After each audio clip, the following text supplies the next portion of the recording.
Nengok kanan, nengok kiri, Budi Pak. Bah di sini nanti saya. Iya, kamu di sini. Ini pohonnya pohon apa, Bah? Udah jangan banyak tanya. Ini adalah pohon beringin. Pohon beringin ini umurnya kalau kamu perlu tahu, ini sudah lebih dari 100 tahun. Bahwa harga sate ada kurang lebih sekitar 40 tusuk itu harganya tidak tanggung-tanggung. Itu 500 juta.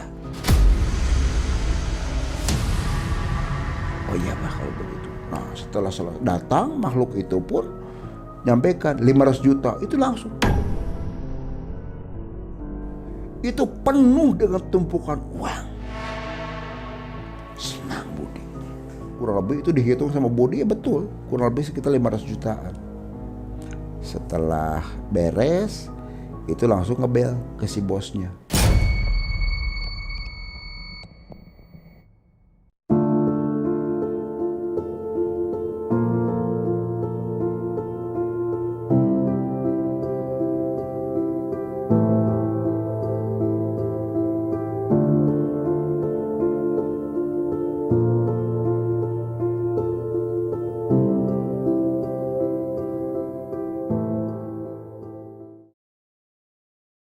Assalamualaikum warahmatullahi wabarakatuh. Balik lagi bareng saya Abah Agus di Mengulas Malam, Mengulas Tajam Kisah Misteri. Di kesempatan malam hari ini Abah akan menceritakan satu kisah yang dibagikan oleh salah seorang narasumber. Beliau ini adalah sebagai seorang pelaku. Sebut saja di sini adalah Kang Budi.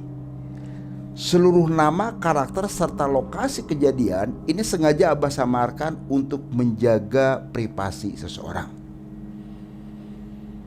Bila mana dari sobat Mengulas Malam punya kisah ataupun cerita mistis, silakan dikirim ke alamat email kami. Insya Allah nanti Abah akan ceritakan. Tema malam hari ini pesugihan sate gagak. Jangan pernah di skip tayangan video ini supaya tidak gagal paham.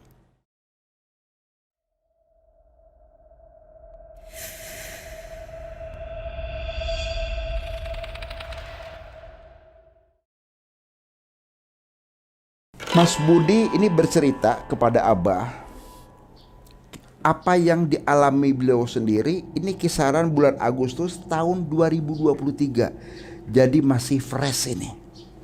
Mas Budi kebetulan beliau ini tinggalnya di kota Bandung. Kegiatannya apa Mas Budi? Jadi Mas Budi ini kegiatannya dia sebagai seorang supervisor. Dia bekerja di salah satu perusahaan menjual selang regulator.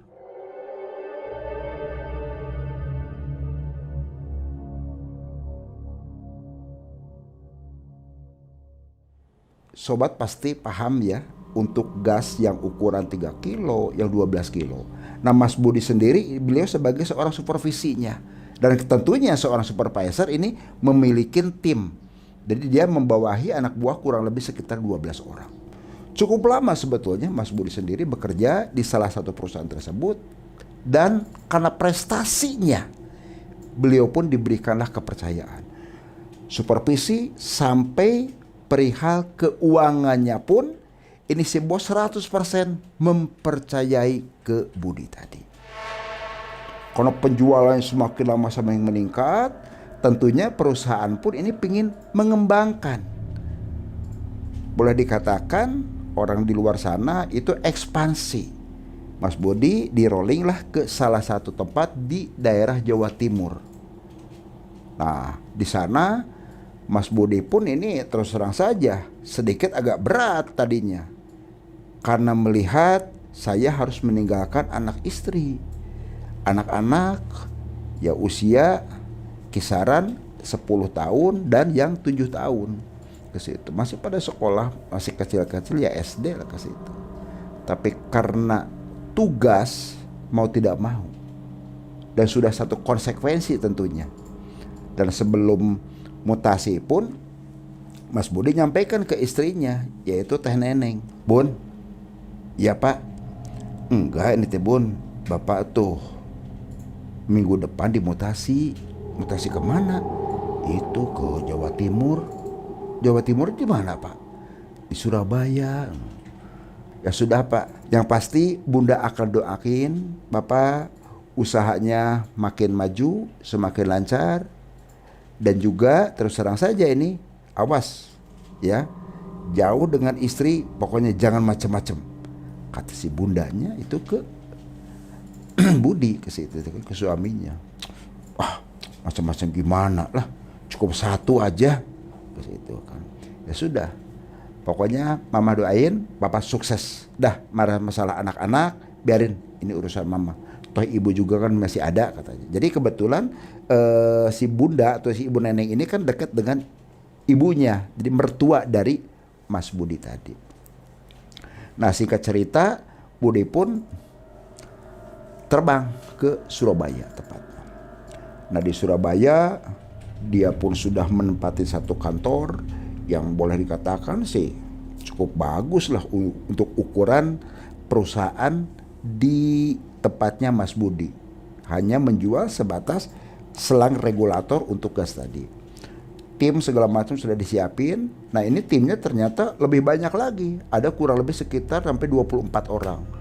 Tugas Budi pun di sana ternyata tidak semudah apa yang dibayangkan. Dia mulai dari rekrutmen, segala macam. Pokoknya penataan dari mulai office itu sendiri, pengadaan barang itu semua diserahkan ke Budi oleh si bosnya. Alhamdulillah, karena Budi sendiri orangnya rajin, ulet, tekun, dan jujur. Ibadahnya pun dia tidak pernah terlambat. Setiap bulan, selain gaji pokok dia dapat, dan tunjangan-tunjangan lain pun dapat, sampai komisi pun luar biasa. Setiap bulan tidak pernah telat ngirim ke istrinya yang ada di Bandung. Telepon hampir tiap malam, video call segala macam. Terkadang ya itu tadi sobat, namanya seseorang lagi tugas luar kota, ada saja yang namanya gangguan. Di saat katakanlah kesepian segala macam, Mas Budi pun ini buka-buka aplikasi medsos itu tadi kan. Nah dari medsos itulah timbul satu bencana. Dia kenalan melalui salah satu medsos dengan seorang perempuan. Yang namanya di medsos dong, pasti orang pasti tebar pesona. Mukanya pun ini perempuan cantik, kalaupun laki-laki ganteng, karena adanya satu aplikasi tadi. Wallahu alam kalau sudah ketemu darat. Karena saking asiknya, hampir setiap malam tidak terasa, ini hampir kurang lebih sekitar 2 bulan. Ujung-ujungnya apa? Pertama dari minta pulsa, minta kuota. Yang ketiga ini yang paling fatal. Salah seorang perempuan, sebut saja di sini adalah Popon. Popon ini menyampaikan, Mas, kenapa teh? Mas tuh usahanya kan selama ini sering ngasih tahu kan selang regulator, dan Mas sendiri sebagai supervisor di sana itu kan kalaupun supervisor kan hanya sebatas lakukan penjualan saja. Iya betul. Kalaupun itu pegang sampai keuangan, finance, akun segala macam, berarti Mas sendiri sebagai kepala cabang. Ah itu kan apalah arti sebuah jabatan. Yang terpenting ya cuan lah ke situ. Iya sih, kata si Popon tadi. Nah ujung-ujungnya apa? Mas Budi, kenapa? Aku tuh punya usaha, lagi terus terang aja nih, pengembangan perumahan. Terus terang aja ini butuh cukup modal juga nih. Kalau misalkan Mas Budi mau nanam saham, ya kecil-kecilan aja ke situ. Yang pastinya sih prospeknya bagus. Perumahan loh. Gitu kan. Nah, lama-lama karena bujuk rayu dari si Popon, namanya laki-laki itu kalau sudah kena sama perempuan seakan terhipnotis. Apapun yang diminta oleh si perempuan itu pun diberikan. Uang perusahaan yang menjadi fatalnya. Sampai menanyakan, berapa sih untuk bisa nanam saham? Nah ini ujung-ujungnya ke saham. Karena bicaranya masalah proyek perumahan yang sedang digarap oleh si Popon.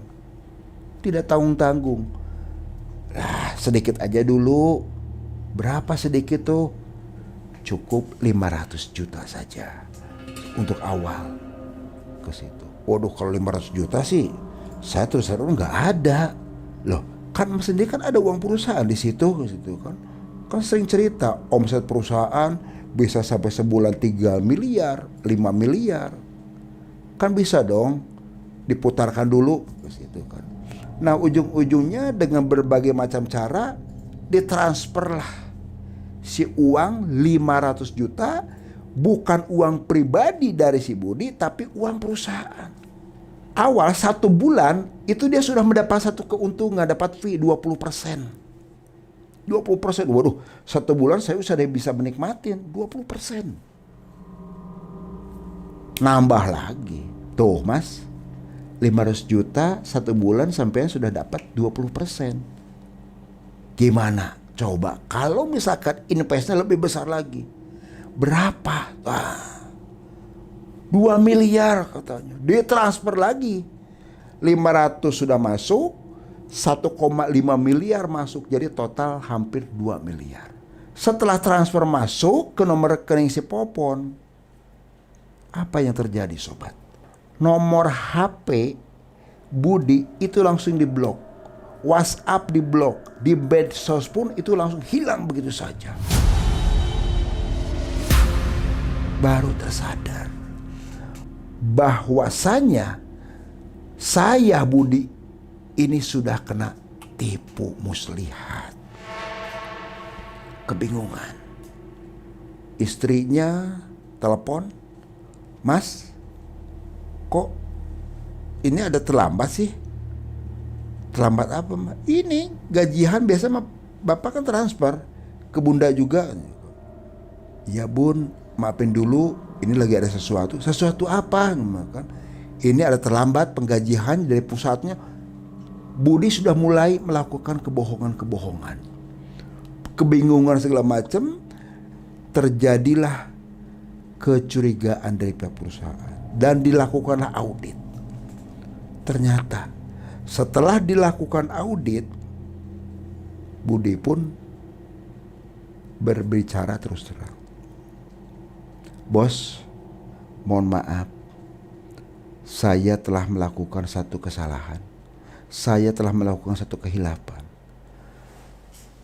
Kenapa kamu gak jujur dari awal? Terus uangnya dipakai kemana? Diceritakan oleh Budi segala sesuatu dari awal sampai akhir, bahwasanya dia kena modus tipu daya oleh salah seorang perempuan. Perusahaan tentunya tidak mau tahu. Saya tidak mau tahu, pokoknya uang 2 miliar harus kamu segera kembalikan. Kalaupun tidak, hati-hati. Hukum nanti akan berbicara. Ketar-ketir. Ya sudah bos, nanti saya minta tempo aja. Berapa lama? Ya kalaupun ada sih 1 minggu, 2 minggu saya segera beresin bos. Saya minta yang pasti 1 minggu atau 2 minggu atau 1 bulan. Bosnya kan tegas. Ya sudah gini aja bos, 1 bulan saya akan berusaha. Oke, saya kasih tempo kamu 1 bulan untuk segera mengembalikan uang 2 miliar. Nah, singkat cerita si bosnya pun balik lagi ke pusat, yaitu ke daerah Jakarta. Budi digelempangan, kebingungan, solusinya seperti apa segala macam. Sampai ujung-ujungnya apa? Karena kehidupan kita di dunia ini sekarang di zaman serba modern ini serba main medsos.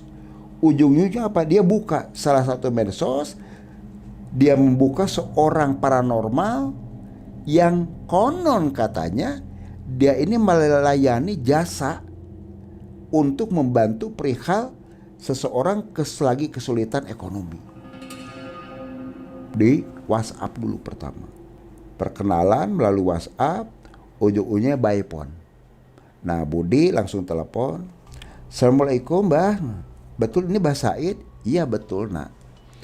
Nak dari mana? Oh, saya kebetulan dari Surabaya. Waduh, kalau Surabaya sih dekat. Abah sendiri sih di Jember, kata Mbah Said tadi.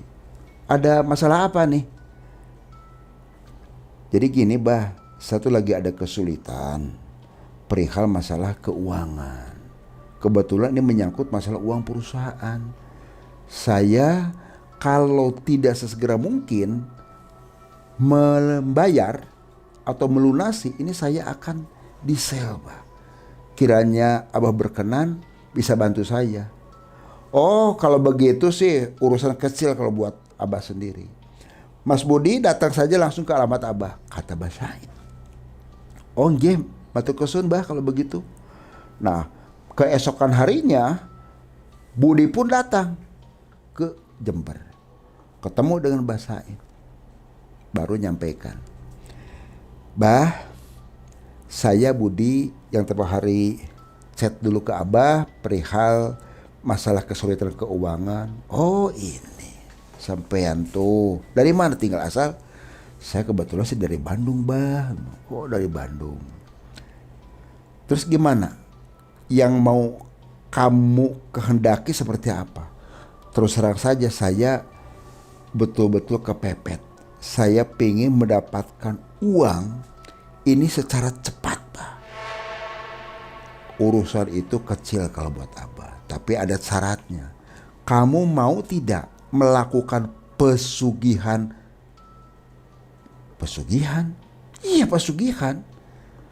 Hanya cara itulah yang bisa mendapatkan uang ataupun harta secara cepat.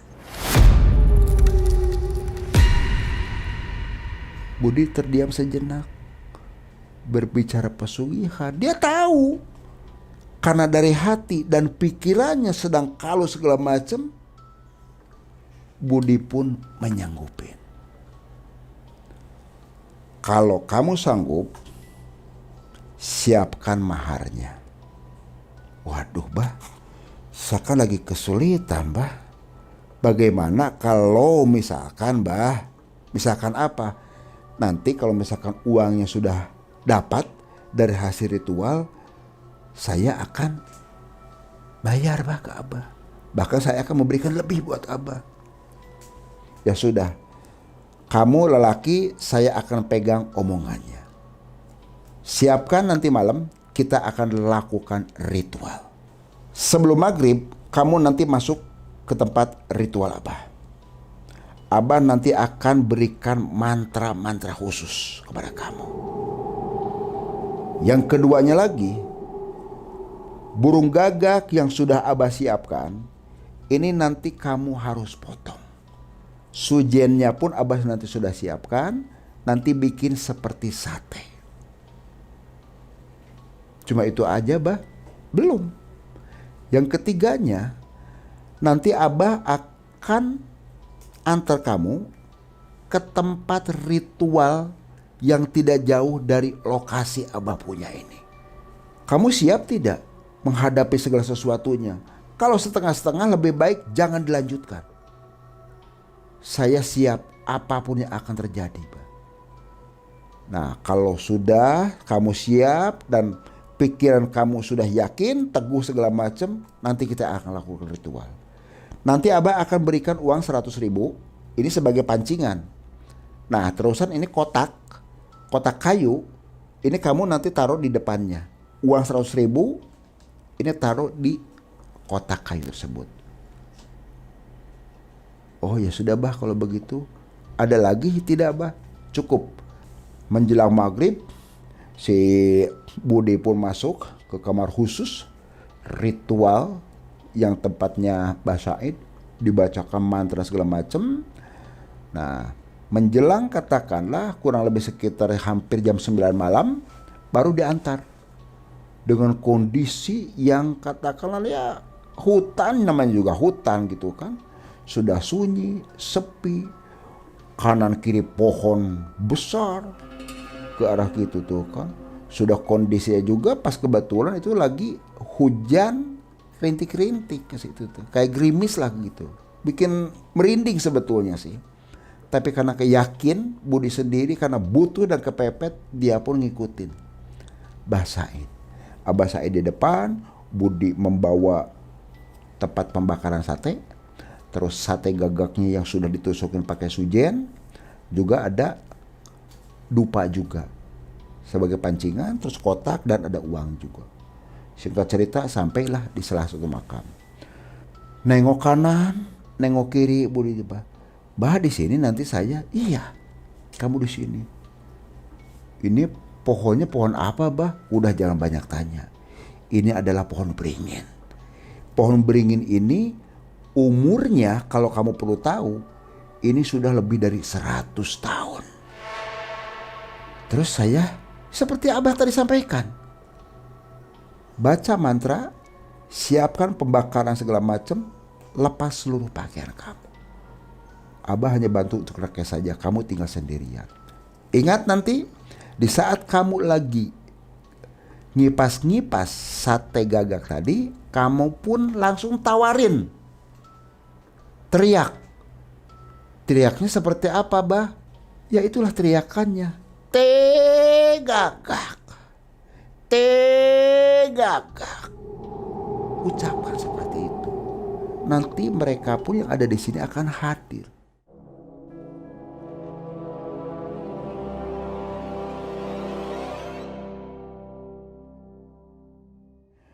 Tubuh Budi pun ini sudah lepas pakaian segala macam. Nah, mulailah dibakar si sate gagak tadi karena apinya sudah ada di situ dengan arangnya. Terus ada juga kotak kayu di sebelah kanan, ada uang 100.000. Sambil teriak-teriak, "Teh gagak, teh, teh!" Teriak-teriak nggak henti-hentinya. Asap terus. Ada kurang lebih mungkin sekitar hampir 1 jam lah. Apa yang dirasakan Budi? Ini tiba-tiba angin itu rasa kenceng banget. Angin kenceng banget. Sampai pohon beringin sendiri dan pohon-pohon yang lain sampai bunyi. Terus ke arah situ, nggak tahu dari mana tiba-tiba muncul persis di depan Budi sosok makhluk tinggi, besar dan berbulu. Itu langsung minta sate yang ada di situ. Karena dari Abah Said juga menyampaikan bahwa harga sate ada kurang lebih sekitar 40 tusuk, itu harganya tidak tanggung-tanggung. Itu 500 juta. Oh iya, Bah, kalau begitu. Nah, setelah datang makhluk itu pun nyampaikan 500 juta itu langsung dimakan dan habis. Setelah itu diberes-beresin aja, pulang aja Budi juga kan. Terus si kotak kayu yang ada uang 100.000 ya masih utuh di situ, diberesin, pulang aja langsung ke tempat Abah Said. Nah setelah ke Abah Said nyampaikan, "Bah, saya sudah selesai ritualnya, Bah. Ini kok nggak ada, Bah, uangnya. Katanya kalau misalkan sate saya dibeli terus langsung dibayar. Buktinya nggak ada, Bah." Bah Said langsung senyum. Nak Budi, itu kan beda persepsi, beda-beda. Nak Budi, kotak kayu yang Abah berikan ini sama uang itu nanti bawa pulang ke rumah. Jangan kaget nanti kotak kayu yang ada uang 100.000 itu akan penuh dengan sendirinya. Berapa tadi permintaan kamu? 500 juta, Bah. Ya itulah uang 500 juta dengan jual sate gagak. Budi pun merasa yakin dan singkat cerita pulang. Karena tinggal di daerah Surabaya juga, dia hanya sebatas ngontrak gitu kan. Si kotak kayu yang ada uang 100.000 itu pun ditaruh aja di bawah tempat tidurnya dia. Istirahat aja Budi. Setelah itu pagi hari bangun, Budi sangat terkaget sekali. Entah dari mana sumbernya, kotak kayu yang warnanya hitam, yang awalnya hanya ada uang 100.000, itu penuh dengan tumpukan uang. Senang Budi. Kurang lebih itu dihitung sama Budi, ya betul, kurang lebih sekitar 500 jutaan. Setelah beres, itu langsung ngebel ke si bosnya. Setelah Budi ada nyampaikan, bos, saya akan bayar dulu, mungkin saya tidak bayar lunas dulu. Saya 500 juta aja dulu bos, gimana? Ya udah gak apa-apa, yang penting yuk ada itikat baik ke saya, kata si bosnya kan. Ya udah nanti saya siang-siang saya transfer. Kebetulan ini kan masih ada di rumah saya sudah. Nah, singkat cerita Budi pun ke kantornya, terus setelah dari kantor langsung ke pihak bank dan transfer lah ke bosnya itu tadi. Sore hari setelah pulang aktivitas, pulang seperti biasanya. Masih kondisi bingung, mencari kekurangan uang 1,5 miliar lagi, gimana segala macam tuh. Ada kurang lebih sekitar 2 minggu pasca ritual pesugihan sate gagak. Di saat Budi lagi tertidur, kurang lebih ya hampir sekitar jam 11 malaman lah, karena kondisi sudah capek, Budi tertidur. Itu seperti ada satu sosok yang Budi lihat di saat lagi ritual di makam. Dia hadir. Mas, saya minta sate gagaknya mas. Mas, saya minta sate gagaknya mas. Itu berulang-ulang. Budi pun terkaget terbangun. Aduh, siapa ini? Kaget Budi pun. Bingung dia. Kok sampai termimpi seperti ini? Ada yang datang lagi ke saya minta sate gagak. Dengan kondisi bingung segala macam, Budi pun menanyakan ke basainnya tadi, paranormal yang telah membantu Budi. Apa yang terjadi? Jawabannya, sate gagak yang kamu jual itu ternyata bisa dinikmatin oleh makhluk-makhluk gaib tadi, oleh para siluman, dan mereka pun pasti akan meminta lagi kepada kamu. Nah, terus bagaimana bah kalau begini caranya? Kamu harus selalu siapkan sate gagak, dan jangan lupa kamu segera datang ke tempat Abah untuk bayar apa yang pernah Abah berikan pinjaman kepada kamu. Baru terkaget. Aduh bah, mohon maaf bah, saya bah, uangnya sudah saya transfer seluruhnya ke si bos tuh. Ya tentunya bahasa ibu kecewa, marah di situ. Kamu orang tidak tahu diri. Sudah saya berikan pertolongan, kamu telah mengkhianati saya. Saya tidak mau tahu urusan kamu selanjutnya. Apapun yang akan terjadi kelak di kemudian hari, itu adalah tanggung jawab kamu Budi. Marah itu. Budi pun nambah kebingungan. Uang 1,5 miliar lagi harus bayar. Terus mimpi juga dihadirin terus sosok genderuwo tadi. Sosok makhluk itu pun ternyata bukan satu lagi, bukan genderuwo ternyata. Ada sampai pocong dengan bau amis segala macam hadir seluruhnya. Sampai pekerjaan tidak selesai, Budi pun sering izin, sering tidak masuk kerja. Pikiran kacau balau, makan sudah serba tidak enak segala macam. Ujung-ujungnya apa? Dia pontang-panting kesana kemari, tapi alhamdulillah Allah Subhanahu wa taala masih melindungi Budi.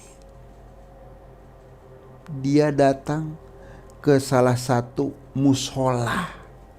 Di situ kebetulan ada yang sedang sholat Tempo hari duhur Budi sholat tuh. Duhur sholat, ada yang ikut sholat, Budi pun jadi makmumnya. Setelah sholat selesai, Budi salaman sama imam musola itu pun. Terjadilah satu pembicaraan. Budi memperkenalkan diri, ternyata imam musola itu adalah Haji Soleh. Bercerita panjang. Haji Soleh cuma gelengin kepala. Nah ya Allah, sampai segitunya kamu nekat. Mohon Pak Haji, sekarang saya diteror terus-terusan sama para siluman. Insya Allah saya akan bantu semaksimal mungkin. Yang terpenting kamu harus yakin, setiap namanya manusia, orang hidup di dunia ini pasti tidak terlepas namanya masalah. Masalah bukan untuk dihindari nak Budi. Hadapin semua masalah. Nah ini solusinya seperti apa? Udah, kamu ikut ke rumah Bapak aja. Dibawa aja nih Budi ke rumahnya Pak Haji Soleh. Ternyata tidak jauh, hanya kisaran 10 meter dari musola. Budi masuk. Nah, karena sholat lohor sudah selesai, disuruh makan di sana. Dari situ Pak Haji Soleh pun masuk ke kamar. Allah alam membaca doa-doa apa segala macam. Gak lama kemudian Haji Soleh keluar lagi. Nih, minum air putih yang dari Bapak. Diminum ini air putih yang dari gelas yang sudah didoakan oleh Pak Haji Soleh, itu diminum oleh Budi. Jangan lupa bismillah. Bismillahirrahmanirrahim. Itu sampai habis. Begitu selesai meminum air doa yang diberikan oleh Haji Soleh, hati Budi, pikiran Budi itu merasa tenang. Saat diminum terasa nyes banget. Seperti orang yang sedang kehausan, itu kena minum tuh kan langsung hilang. Orang yang lagi galau, pikirannya khusus segala macam, itu seakan sirna dengan sendirinya. Setelah selesai, Pak Haji Soleh nyampaikan, Bapak nanti akan berikan amal-amalan supaya kamu tenang. Tenang di sini bukan berarti apa yang pernah kamu lakukan menggunakan uang perusahaan selesai begitu saja, tidak. Tetap kamu pun harus berusaha. Kalau berusaha, pikiran kita kacau, hati kita kacau, tidak pernah akan berhasil. Tenangkan hati dan pikiran kita, lakukan usaha, dan tidak terlepas doa yang utama. Nih, bawa oleh-oleh buat kamu. Ternyata Budi diberikan batu warnanya hitam. Ternyata ini batu akik. Dipakai sama Budi, dipakai aja. Ini cocok buat kamu, bawa. Singkat cerita, salaman, pamitan, ya sudah, pulang aja Budi. Alhamdulillah sobat. Pasca ketemu dengan Pak Haji Soleh, hati dan pikiran Budi pun ini merasa tenang. Uang yang 1,5 miliar itu pun yang masih ada kaitan dengan si bosnya. Ini si bosnya pun tidak terus-terusan nelpon terus. Tidak seakan tidak meneror terus-terusan. Enggak. Budi pun terus bekerja, berusaha terus-terusan. Nah terus Budi pun karena sesuai apa yang disampaikan oleh Pak Haji Soleh, bos kamu nanti akan luluh hatinya. Karena tujuan kamu adalah tetap kamu akan membayar. Budi pun ternyata uang yang 1,5 miliar ini sudah secara bertahap bisa terselesaikan. Kurun waktu hanya kisaran 4 bulan. Itulah sobat, satu kisah yang dibagikan oleh Mas Budi atau Kang Budi situ kan. Kita bisa ambil hikmahnya. Jangan pernah kita terbujuk rajuk oleh hal-hal yang belum jelas. Kenal, kalau perempuan kenal laki-laki, laki-laki kenal perempuan di media sosial. Hati-hati sobat. Jangan sampai kasusnya atau permasalahan Mas Budi pun itu menimpa di Sobat Mengulas Malam. Ingat sobat, jangan pernah takut jin dalam bentuk apapun. Geprek dengan keimanan dan ketakwaan kita kepada Allah Subhanahu wa taala. Ingat sobat, kamu tidak sendirian. Wassalamualaikum warahmatullahi wabarakatuh.